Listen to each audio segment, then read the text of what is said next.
Hi అండి, నేను మీ Sajida. Welcome to Sajida's kitchen. ఈరోజైతే ఇంకొక కొత్త రెసిపీని చూపించబోతున్నాను. పల్లీలతో ఎప్పుడు చేసేలా కాకుండా డిఫరెంట్ స్టైల్లో కొత్తగా ఇలా లడ్డు చేసి చూడండి. చాలా రుచిగా ఉంటుంది. రుచితో పాటు హెల్దీ కూడా. పిల్లలకు ఇలా లడ్డు చేసి రోజుకొకటి పెట్టారంటే చాలా బలంగా ఉంటారండి. ఇంకా టేస్ట్ అయితే చెప్పనవసరం లేదనమాట. చాలా బాగుంటుంది. మెత్తగా సాఫ్ట్గా నోట్లో వేసుకుంటే ఇట్టే కరిగిపోతుందనమాట. సో మీరు కూడా ఒకసారి ఇలా ట్రై చేసి చూడండి. ఇంట్లో పిల్లలకే కాదండి, పెద్దవాళ్ళకి కూడా బాగా నచ్చుతుంది. సో దీన్ని ప్రిపేర్ చేసుకోవడానికైతే ఫస్ట్ స్టవ్ ఆన్ చేసుకుని ప్యాన్ పెట్టుకుని ఇందులోకి 1 కప్పు వరకు పల్లీలను వేసుకోండి. ఇలా పల్లీలను వేసుకున్న తర్వాత గ్యాస్ని లో ఫ్లేమ్లోకి అడ్జస్ట్ చేసుకొని ఈ పల్లీలని దోరగా వేయించుకోవాలి. కాస్త టైం పట్టినా సరే వీటిని లో ఫ్లేమ్ మీద ఫ్రై చేసుకోండి. హై ఫ్లేమ్ మీద ఫ్రై చేసుకున్నట్లయితే రంగు వచ్చేస్తుంది, కానీ లోపల నుంచి ఆ పచ్చిదనం అనేది మనకు పూర్తిగా పోదండి. సో దాని వలన టేస్ట్ అనేది అంత పర్ఫెక్ట్గా కుదరదు. అందుకని చెప్పేసి ఇలా లో ఫ్లేమ్ మీద వేయించుకున్నట్లయితే చూడండి, ఇలా ఈవెన్గా చక్కగా వేగుతాయి అన్నమాట. టేస్ట్ కూడా చాలా బాగుంటుంది. ఇప్పుడైతే వీటిని ఒక ప్లేట్లోకి తీసి ఇవి చల్లారిన తర్వాత పైన పొట్టుని తీసేసి రెడీగా పక్కన ఉంచుకోండి. ఇప్పుడైతే ఇదే ప్యాన్లోకి 1/2 కప్పు వరకు బాదం పప్పుని యాడ్ చేసుకుని వీటిని కూడా లో ఫ్లేమ్ మీద దూరగా వేయించుకోవాలి. ఇక్కడ చూడండి, బాదం పప్పు కూడా చక్కగా వేగిపోయింది. సో ఇలా వేగించుకుంటే సరిపోతుందనమాట. ఇప్పుడు వీటిని ఇంకొక ప్లేట్లోకి తీసి పక్కన పెట్టేసుకుందాము. ఇప్పుడైతే 5 నిమిషాల తర్వాత మళ్ళీ స్టవ్ ఆన్ చేసుకుని ప్యాన్ పెట్టుకుని ఇందులోకి మనం ముందుగా వేయించి ఆ పొట్టుని తీసుకున్న పల్లీలు ఏవైతే ఉన్నాయో వాటిని యాడ్ చేసుకుందాము. అలాగే ఇందులోకి బాదం పప్పుని కూడా యాడ్ చేసేసుకుందాము. ఇప్పుడు ఇందులోకి 1 కప్పు వరకు చిక్కటి పాలని వేసుకోవాలండి. నేనైతే ఇక్కడ గేదె పాలని తీసుకున్నాను.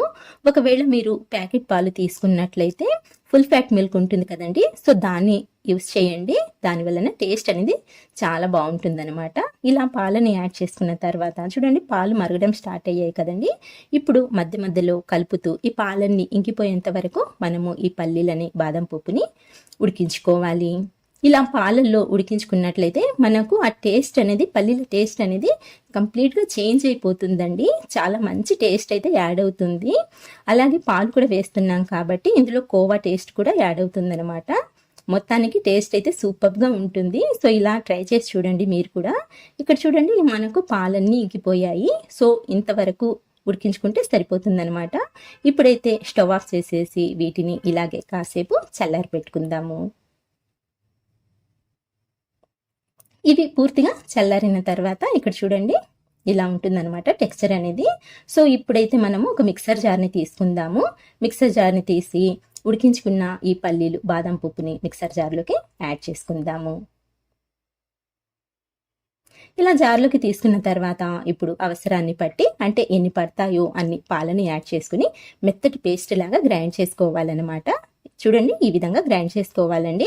నాకైతే ఇలా గ్రైండ్ చేసుకోవటానికి 1/2 కప్పు వరకు పాలు పట్టాయి అనమాట. సో ఇలా 1/2 కప్పు పాలని యాడ్ చేసుకుని పేస్ట్ లాగా గ్రైండ్ చేసుకొని ఈ పేస్ట్ని రెడీగా పక్కన పెట్టుకోండి. ఇప్పుడు స్టవ్ ఆన్ చేసుకొని వేరొక ప్యాన్ పెట్టుకొని ఇందులోకి మరొక కప్పు పాలని యాడ్ చేసుకోవాలి. టోటల్గా 2 కప్పుల పాలు ఇందులోకి యాడ్ చేసామండి. అలాగే మిక్సీ పట్టేటప్పుడైతే ఒక 1/2 కప్పు పాలు, మొత్తం కలిపి 2.5 కప్పుల పాలైతే పడతాయన్నమాట 1 కప్పు పల్లీలకి. ఇందులోకి ఇలా ఈ పల్లీల పేస్ట్ని యాడ్ చేసుకున్న తర్వాత స్వీట్నెస్ కోసం 1 కప్పు వరకు పంచదారని కూడా యాడ్ చేసుకోండి. 1 కప్పు పల్లీలకి 1 కప్పు పంచదార అయితే స్వీట్నెస్ కరెక్ట్గా సరిపోతుందనమాట. ఇప్పుడైతే ఈ పల్లీల పేస్ట్ అలాగే పంచదార పాలలో బాగా కలిసేలా కలుపుకోవాలి. చూడండి, మొత్తం అంతా చక్కగా కలిసిపోయింది. అలాగే మనకు ఈ మిశ్రమం అనేది ఇలా పల్చగా ఉంటుందన్నమాట. సో దీన్ని మీడియం ఫ్లేమ్ మీద మధ్య మధ్యలో కలుపుతూ కాస్త చిక్కబడేంత వరకు ఉడికించుకోవాలి. మనకు ఈ మిశ్రమం అనేది ఈ స్టేజ్లో ఉన్నప్పుడు కొంచెం కేర్ఫుల్గా కలుపుతూ ఉడికించుకోండి. ఎందుకంటే ఆ తుంపర్లు అనేవి లేస్తాయన్నమాట. సో అందుకని చెప్పేసి గ్యాస్ని లో టు మీడియం ఫ్లేమ్లోకి అడ్జస్ట్ చేసుకుంటూ కలుపుకుంటూ ఉడికించుకున్నట్లయితే ఎలాంటి ప్రాబ్లం ఉండదండి. అలాగే దీన్ని ఇలా కలుపుకుంటూ బాగా దగ్గరకు వచ్చేంత వరకు అయితే ఉడికించుకోవాలి. ఇక్కడ చూడండి, బాగా దగ్గరకు వచ్చింది కదండి. సో ఇలా బాగా దగ్గర పడిన తర్వాత ఇందులోకి 1 టేబుల్ స్పూన్ వరకు నెయ్యిని యాడ్ చేసుకోండి. నెక్స్ట్ మంచి ఫ్లేవర్ కోసం 4 యాలకుల్ని దంచి ఆ పౌడర్ని కూడా ఇందులోకి యాడ్ చేసుకొని ఇప్పుడు మళ్ళీ దీన్ని కంటిన్యూస్గా కలుపుకుంటూ ఉడికించుకోవాలి. ఈ స్టేజ్లో మంటనైతే లో ఫ్లేమ్లోకి టర్న్ చేసేయండి. ఇప్పుడు లో ఫ్లేమ్ మీద బాగా దగ్గరికి వచ్చేంత వరకు కంటిన్యూస్గా కలుపుతూనే ఉండాలండి.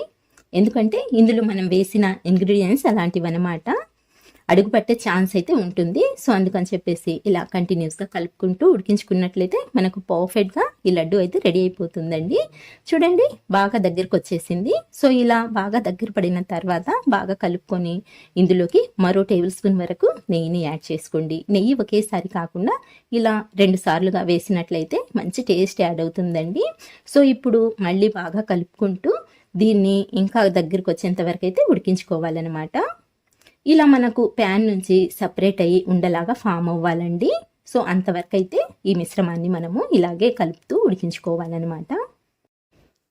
ఇలా ఎప్పుడైతే మనకు ఉండలాగా ఫామ్ అయ్యి ప్యాన్ నుంచి సపరేట్ అవుతుందో ఇదే స్టేజ్లో స్టవ్ ఆఫ్ చేసేసి మనం ఈ మిశ్రమాన్ని ప్యాన్లో ఇలా స్ప్రెడ్ చేసుకొని కాసేపు పక్కన పెట్టేయాలన్నమాట. అంటే కొంచెం చల్లారి పెట్టుకోవాలండి, మరీ పూర్తిగా కాదండి, కొంచెం గోరువెచ్చగా అయ్యేంత వరకు పక్కన పెట్టేయండి. ఇలా గోరువెచ్చగా ఉన్నప్పుడు ఈ మిశ్రమాన్ని ఒకసారి బాగా కలుపుకోవాలి. ఇలా స్పాచులాతో అయినా సరే లేదా గరిటెతో అయినా సరే బాగా కలుపుకున్నట్లయితే మనకు ఆ టెక్స్చర్ అనేది చాలా స్మూత్గా సాఫ్ట్గా చాలా బాగుంటుందన్నమాట. చల్లారిన తర్వాత కూడా గట్టి పడకుండా చాలా టేస్టీగా చాలా సాఫ్ట్గా ఉంటుందండి. సో అందుకని చెప్పేసి ఇలా బాగా కలుపుకున్న తర్వాత ఇప్పుడైతే మనము దీంతో లడ్డూలు చేసుకుందాము. ఫస్ట్ అయితే చేతికి కొద్దిగా నెయ్యిని అప్లై చేసుకొని తర్వాత కొద్దిగా మిశ్రమాన్ని తీసుకొని ఏ సైజులో కావాలనుకుంటే ఆ సైజులో లడ్డూలా చుట్టుకోవచ్చు అనమాట. అంతేనండి, ఒకసారి తప్పకుండా ట్రై చేసి చూడండి. ఈ రెసిపీ అయితే చాలా టేస్టీగా ఉంటుందండి. అలాగే మీకు నచ్చినట్లయితే లైక్ చేయడం మర్చిపోవద్దండి. మంచి టేస్టీ రెసిపీస్ కోసం అయితే మన ఛానల్ని సబ్స్క్రైబ్ చేసుకోండి. ఇంకొక మంచి రెసిపీతో మళ్ళీ కలుస్తాను. అంతవరకు బాయ్ అండి. Thank you for watching.